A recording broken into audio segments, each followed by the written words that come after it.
Hello friends, मैं रविंद्र। जैसा कि आप सभी जानते हैं कि आज मैं आपको पढ़ाने वाला हूँ नंबर सिस्टम। कुछ टॉपिक हो चुके हैं, उसी के आगे हम चर्चा करेंगे। आज हमने यूनिट डिजिट और नंबर सिस्टम के बारे में सभी नंबरों को बताया था। आज हम बताएंगे फैक्टर्स के बारे में। फैक्टर क्या होता है? फैक्टर आज हम क्या पढ़ने वाले हैं? फैक्टर यानी कि गुणनखंड। क्या पढ़ेंगे हम? गुणनखंड। एक नंबर के गुणनखंड कैसे निकाले जाते हैं, क्या होता है उसके अंदर, ये हम बताना है। ठीक है, जैसे कोई नंबर लिखा है तो इसके गुणनखंड क्या क्या हो सकते हैं, इसके फैक्टर क्या हो सकते हैं, ये बताना है। तो सबसे पहली बात तो ये 1 से डिवाइड हो जाएगा, दूसरा और इसका और ये 40 से डिवाइड हो जाएगा। यानी कि ये इसके अलावा भी किसी नंबर से डिवाइड होगा, वो होगा 2, 3 से नहीं होगा, 4 होगा, 5 होगा, इसके बाद 8 होगा, इसके बाद क्या होगा? 8 के बाद 10 हो जाएगा, 10 के बाद 20 हो जाएगा। यानी कि 40 एक ऐसा नंबर है जिसके फैक्टर होंगे। तो फैक्टर क्या होंगे? नंबर ऑफ फैक्टर की बात की जाए तो 1 2 3 4 5 6 7 8। कितने फैक्टर हैं इसके? 8 फैक्टर है इसके। कितने फैक्टर हैं? 8 फैक्टर है इसके। और इसके फैक्टर 8 हैं।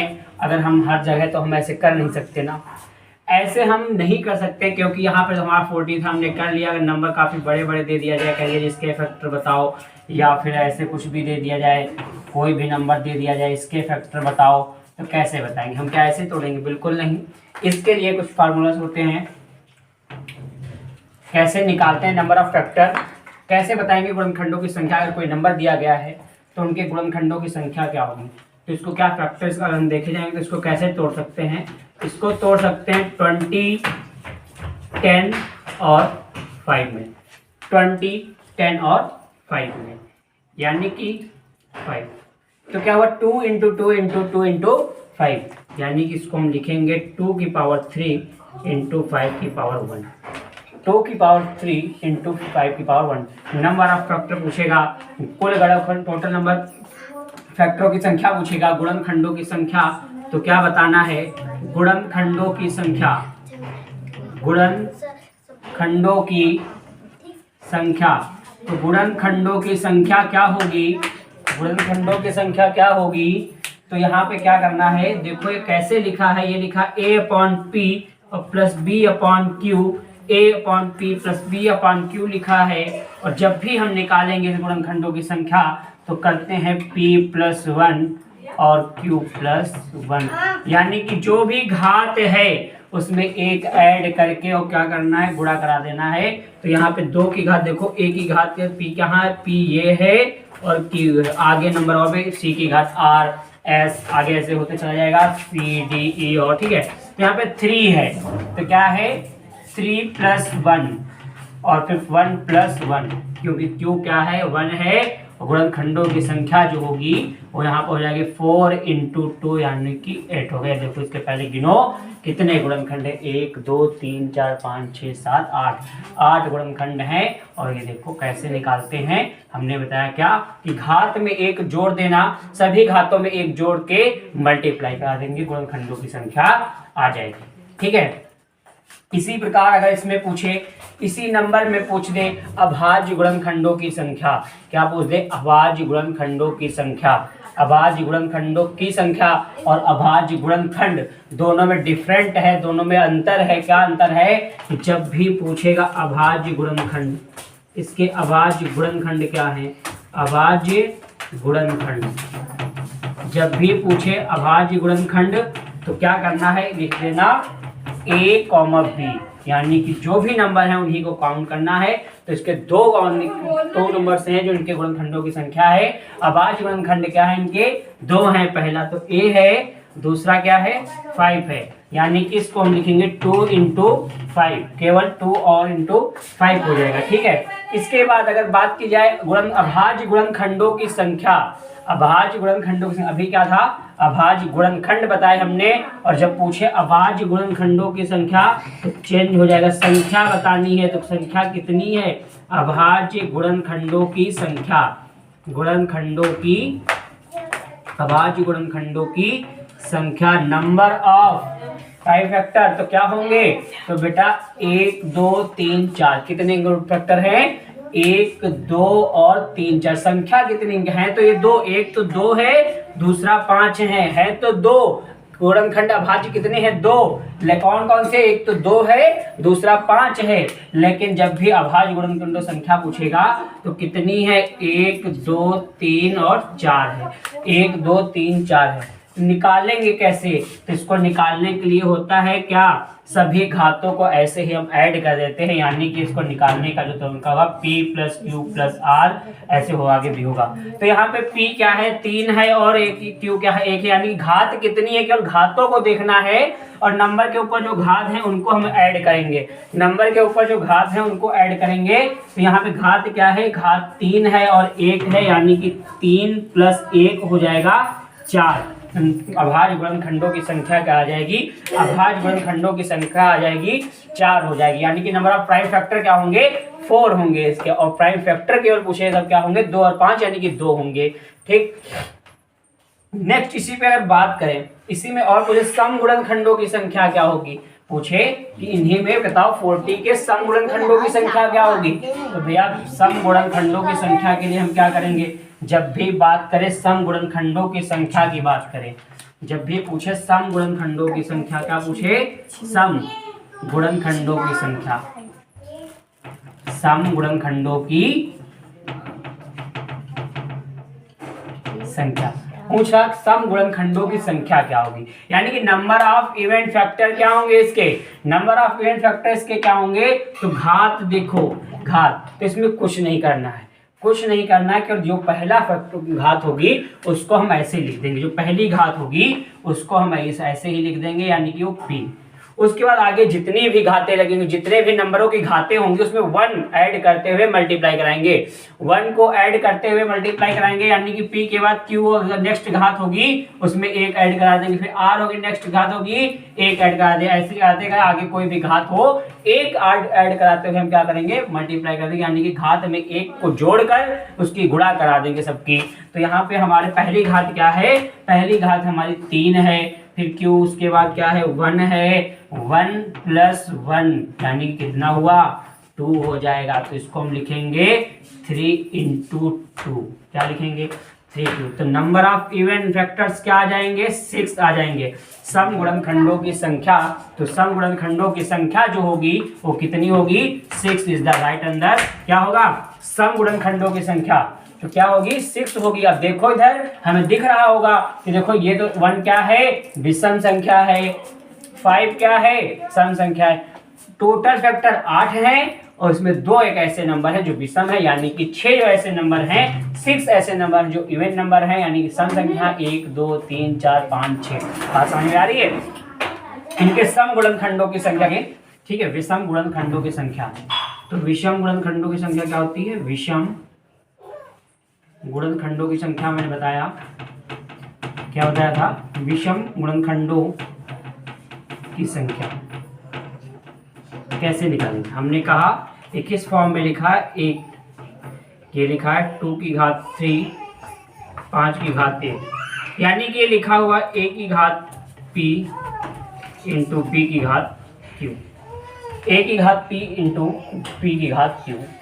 विषम गुणनखंडों की संख्या निकालनी हो, जब भी विषम गुणनखंडों की संख्या पूछे तो जो पहला फंक्शन होता है, जो पहला पद होता है, जो पहला नंबर होता है, जैसे 2 की घात 3 है यहाँ पर, इसको छोड़ देंगे हम, इसको नहीं लेंगे, इसको हम काउंट नहीं करेंगे, इसके आगे जो भी है, जो भी आगे नंबर है घातों में +1 करते हुए क्या करना है, मल्टीप्लाई करा देना है, यानी कि p के बाद घात क्या है q, तो हमने कहा q + 1 और r + 1, इसमें r है नहीं, ठीक है, आगे मतलब कोई भी नंबर, आगे कुछ भी बड़े नंबर होंगे तो आगे और भी नंबर होंगे, ठीक है। तो आगे हम क्या करेंगे, यानी कि हमें इतना देखना, इस नंबर को नहीं लेना, फर्स्ट नंबर को, उसकी घात को नहीं लेना है, उससे कोई लेना देना नहीं, क्योंकि विषम गुणनखंडों की संख्या पूछ रहा।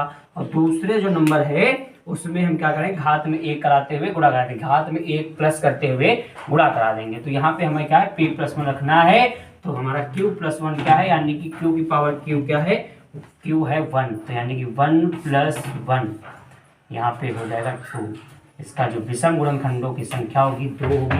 देखो हमारे सामने दिख भी रहा होगा, एक ये 5 है, एक ये है, देखो और कोई विषम नंबर है 2, 4, 8, 10, 20 और 40।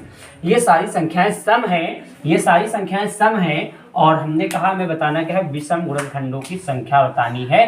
तो विषम नंबर मेरे पास 2 है, और कैसे निकाला जाता है मैंने आपको बताया कि पहला वाला जो नंबर होता है उसकी घात को नहीं लेना है, उसके बाद जो भी घात हो उसमें एक काउंट लगाते हुए प्लस करते हुए आगे हम क्या करेंगे, काउंट करा देंगे या मल्टीप्लाई करा देंगे, ठीक है। उसके बाद क्या लिख देंगे।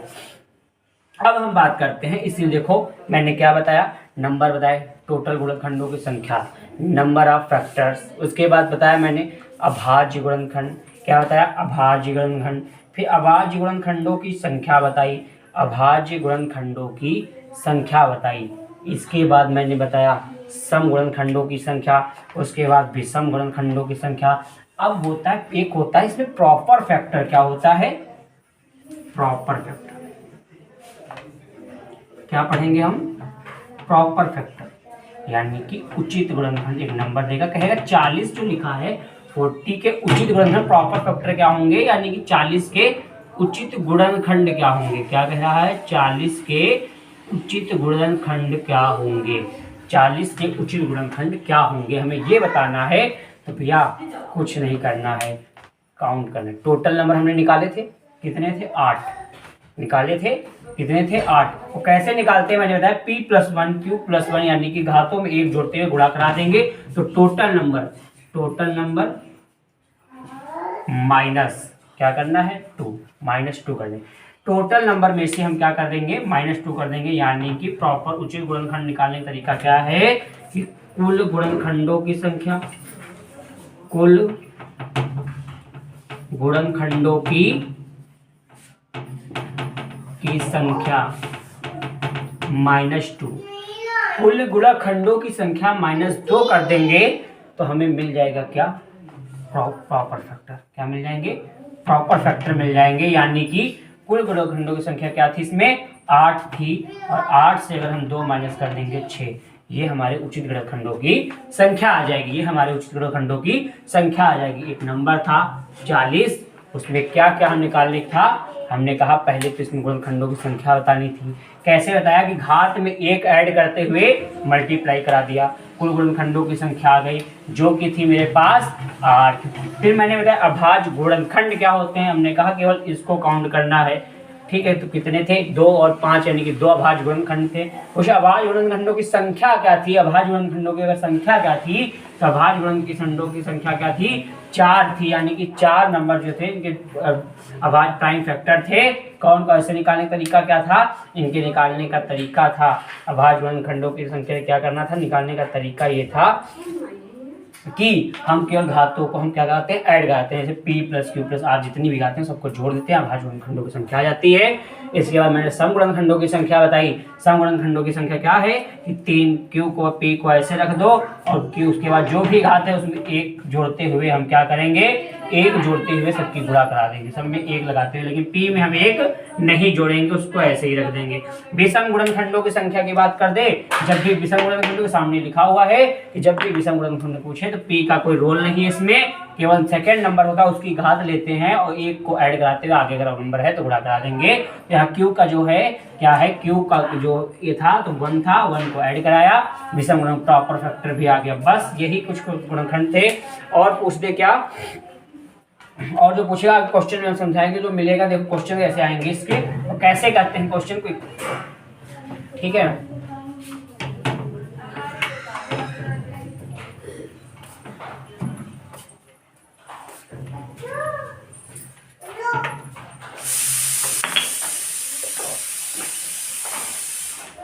पूछ रहे इसी में गुणनखंडों का योग, देखो एक चीज और देख लो यहाँ पर,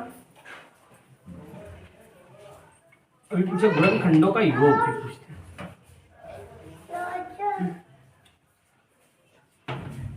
गुणनखंडों का योग अगर पूछ दे, A40 था तो इसके गुणनखंड क्या थे, 20, 2, 2 और 5, यानी क्या था, 2 की घात 3 और 5 की घात। पूछ दे गुणनखंडों का योग, गुणनखंडों का योग, तो भैया 2 की घात 3 है, आगे जितने भी नंबर हैं हम क्या करेंगे, लिख लेंगे। उससे जितने 3 के पहले कौन कौन से नंबर आते हैं, एक आता है 0 1, फिर क्या आता है 0 1 और 2, फिर आता है यही तो आता है, यही आता है। इसके बाद 5 के पहले क्या आता है 0 और फिर क्या होगा 5 क्या है 1, 5 1। वैल्यू पुट कर दो किसी भी नंबर की घात अगर 0 है तो उसकी वैल्यू हमेशा 1 है, उसका मान जो होता है 1 होता है। और यहाँ पर 2 है, ठीक है, और सबको ऐड करते जाएंगे और 4 है, फिर ये 8 हो जाएगा, फिर दूसरे ब्रैकेट में 1 है और फिर 5 हो जाएगा। यानी कि क्या है ये, क्या हुआ 3 4 3 7, 8 7 15 गुणे क्या हुआ 5 1 6, 15 छक्का 15 6 19 होता है, 15 छक्का 90। तो गुणनखंडों का योग कितना होगा 90 होगा।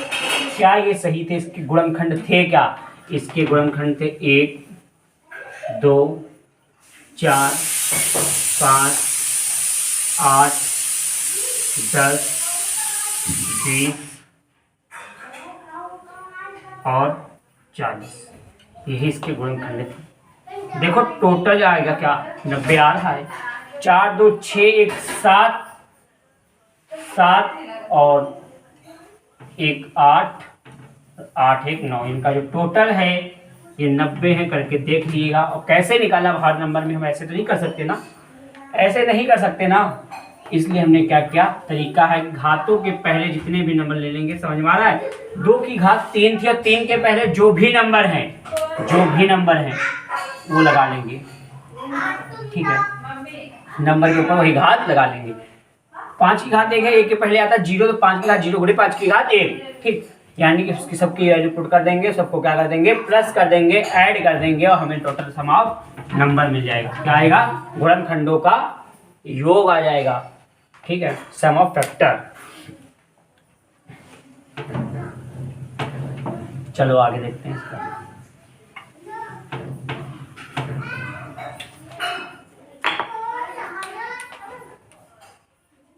एक चीज और, कोई भी परफेक्ट स्क्वायर है, कोई भी एक पूर्ण संख्या एक परफेक्ट क्या है वर्ग है, कोई संख्या परफेक्ट स्क्वायर है, यानी कि कोई नंबर कोई संख्या पूर्ण वर्ग है, क्या है पूर्ण वर्ग है, तो उसके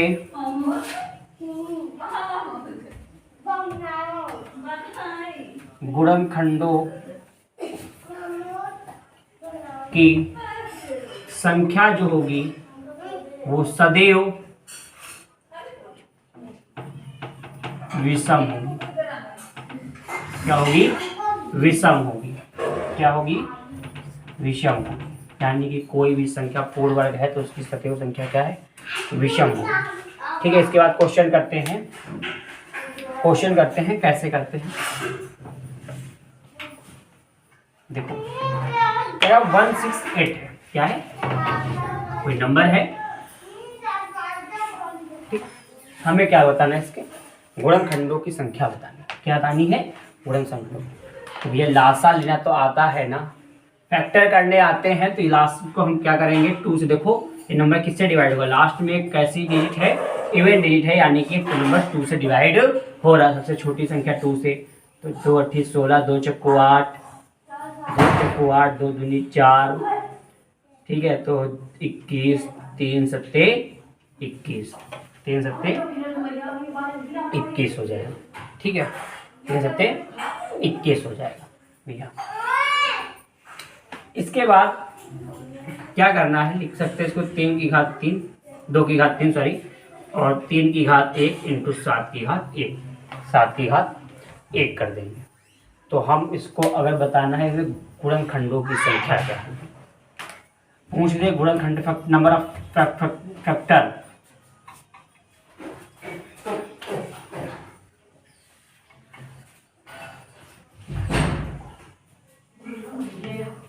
संख्या, गुणनखंडों की संख्या, ठीक है। तो गुणनखंडों की संख्या क्या कहा था हमने, पावर जो भी घात हो उसमें 1 ऐड करते हुए हम मल्टीप्लाई कर दें। घात कितनी है 3, घात कितनी है 1, घात कितनी है 1, गुणा 4 गुणे 2 गुणे 2, यही तो होगा। 4 गुणे 2 गुणे 2, 4 दूनी 8 16, 16 इज द राइट आंसर। 16 जो होगा इसका सही उत्तर। क्या गुणनखंडों की संख्या कितनी होगी, 16 हो जाएगी। पूछे अब इसी में पूछ दे उचित गुणनखंड प्रॉपर फैक्टर बता दो। क्या बता दे, प्रॉपर फैक्टर, उचित गुणनखंड। टोटल नंबर कितने, गुणनखंडों की संख्या 16 -2 बताया था, कितने हो जाएंगे 14, कितने हो जाएंगे 14।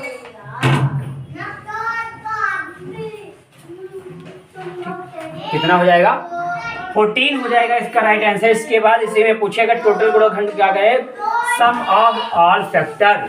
गुणनखंडों की संख्या जो है उनका योग कितना होगा, सम ऑफ ऑल फैक्टर। तो क्या होगा, सम ऑफ ऑल फैक्टर, गुणनखंडों का योग पूछ दे तो बता देना। क्या बताना है भैया, जितनी भी घात है कहाँ गई, देखो 3 की घात 2 की घात क्या है, देखो ऊपर देखो, थोड़ा यहाँ से देखते हैं।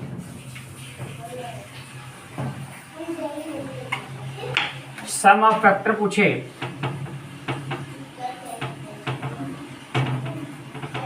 तो बता देना क्या, 2 की घात 3 है, इसके आगे जितने भी नंबर 3 के पहले कौन कौन से आते हैं, 2 की घात 0, 2 की घात 1, 2 की घात 2, 2 की घात 3, आगे कुछ है नहीं। 3 की घात 1 है, यानी कि 3 की घात 1, तो 3 की घात 0, तो 1 के पहले 0 आता है, और 3 की घात 1 और 7 की घात 1 है, यानी कि 1 के पहले 0 आता है, 7 की घात 0 इंटू 7 की घात 1। बात समझ में आई, बात समझ में आई। 2 की हमने क्या होता है, कोई भी नंबर होगा घात 0 है, चाहे 40 की घात 0, 14 की घात 0, चाहे 168 की घात 0 लिखी हो, चाहे 1002 की घात 0 लिखी हो, कुछ भी नंबर हो, कितना भी बड़ा हो कितना भी छोटा हो, घात अगर 0 है तो उसकी वैल्यू क्या होगी, सदैव 1 हो। ठीक, तो इसकी वैल्यू जब 1 हो जाएगी, यानी कि हमें 2 की घात 0 है, यहाँ पर क्या हो जाएगा 1 हो जाएगा, प्लस 2 की घात 1 है तो 2 हो जाएगा, 2 की घात 2 है प्लस 4 हो जाएगा, और 2 की घात 3 है तो यहाँ पे 4 दूनी 8 हो जाएगा।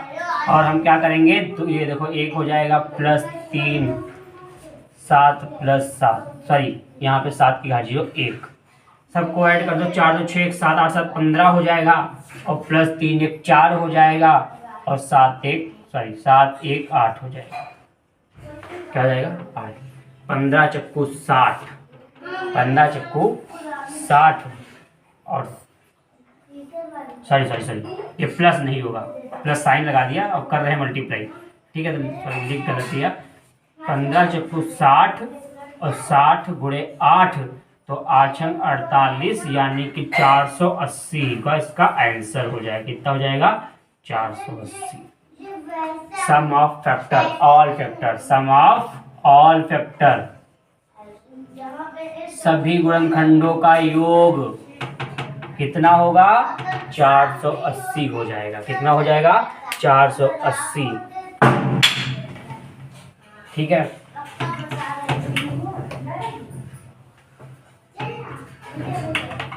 दो की घात 8 गुणे 3 की घात 2 गुणे 5 की घात 5 गुणे 7 की घात 5, सम गुणनखंडों की संख्या बतानी। क्या बतानी इसमें, हमें बताना है सम गुणनखंडों की संख्या बताओ। क्या करना है, सम गुणनखंड पूछे हमने कहा था सम गुणनखंड में किसमें 1 ना जोड़ना, इसमें 1 ना जोड़ना, बाकी सब में वो 1 जोड़ के हटा दो। हमने कहा था ऐसे लिखना कि Q + 1 R + 1 S + 1, आगे अगर है तो कोई आगे भी होता चला जाएगा, T + 1 कुछ भी रख सकते हो कोई बिल पर, ठीक है। तो 8 यहाँ पे P क्या है 8 है, तो यानी कि 8 को ऐसे रख दो, आगे जितने भी घात हैं किसी भी नंबर की, जो भी नंबर की घात है उसमें 1 जोड़ना है तो गुणा करते हैं। देखो 2 + 1 ब्रैकेट 5 + 1, ठीक, भाषण में 5 + 1, ठीक है, बहुत आसान। 8 × 3 × 6 × 6, सबकी मल्टीप्लाई करा दो, आंसर आएगा। 8 × 24 और ये हो गया 36, इसकी मल्टीप्लाई कराओ कितना आएगा, तो ये हो जाएगा 36 दूनी 72 और 72 44 44 का 4 14 36 दूनी 72, 864 होगा, ठीक है, गुणा करा लेना, ठीक है। तो देख लेना यही आएगा शायद। तो ये 864 जो होगा इनकी क्या होगा, गुणनखंडों की संख्या है, किसकी, सम गुणनखंडों की संख्या। ये क्या है, सम गुणनखंडों की संख्या।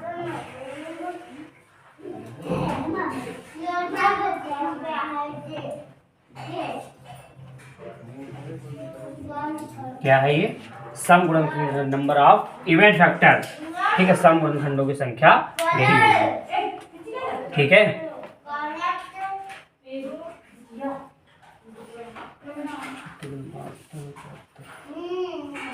इसके आगे देखते हैं,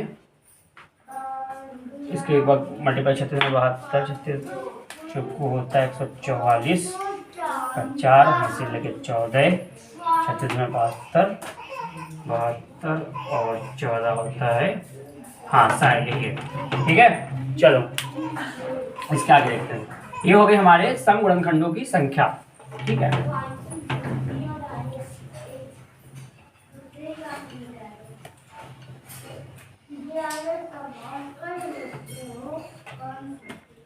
अगर लिख दे निम्न में से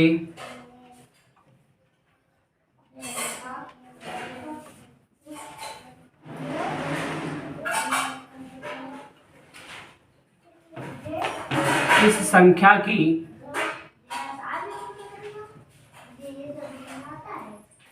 गुणनखंडों की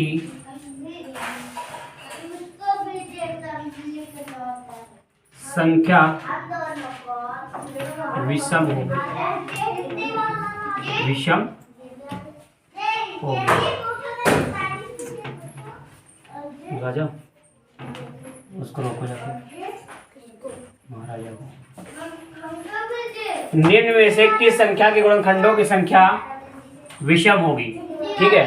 तो ऑप्शन हमारे पास अगर दे रखा है,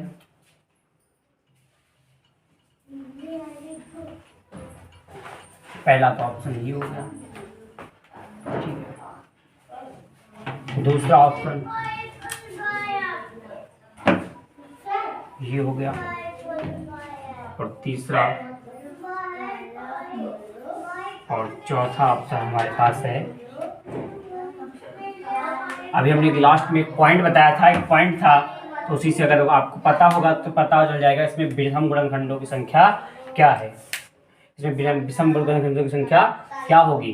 तो भैया हमने कहा था कि जो नंबर पूर्ण वर्ग होगा, एक परफेक्ट स्क्वायर होगा, उसके गुणनखंडों की संख्या सदैव विषम होगी। क्या कह रहा, विषम गुणनखंडों की संख्या बतानी है। तो हमने कहा था जो संख्या पूर्ण वर्ग होगी तो भैया ये परफेक्ट स्क्वायर है, नहीं है, ये परफेक्ट स्क्वायर है, नहीं। अगर हाँ ये 2500 होती तो ये परफेक्ट स्क्वायर होता, तो इसका राइट आंसर ये हो जाता, लेकिन ये 25000 है जो कि परफेक्ट स्क्वायर नहीं होता है। और हमारा एक राइट आंसर क्या होगा, सी हो जाएगा, क्योंकि ये क्या होता है, परफेक्ट स्क्वायर होता है, 15 का परफेक्ट स्क्वायर होता है, ठीक है। ये परफेक्ट स्क्वायर है, ये क्या है, परफेक्ट स्क्वायर है, और इसमें विषम संख्या क्या होगी, तो इसकी विषम संख्या, गुणनखंडों की विषम संख्या किसकी होगी, इसकी हो जाए। ठीक है, आज के लिए इतना। ठीक है, मिलते हैं नेक्स्ट क्लास में। जय हिंद, जय भारत।